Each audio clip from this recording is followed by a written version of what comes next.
Sinigang na ulo ng salmon. Una, gisa lang tayo ng sibuyas, bawang, kamatis at luya. Pagkatapos, ilagay na natin ang ulo ng salmon. Igisa po natin mabuti. Lagyan natin ng paminta.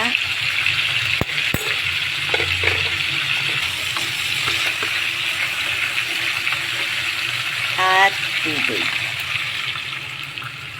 Pag kumukulo na, ilagay na natin ang ating pechay. Okay, timplahan na rin natin siya ng patis. Other seasoning.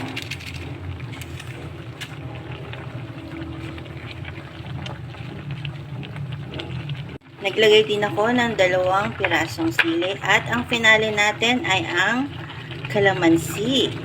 Ito ang ating gagamiting pang-asim.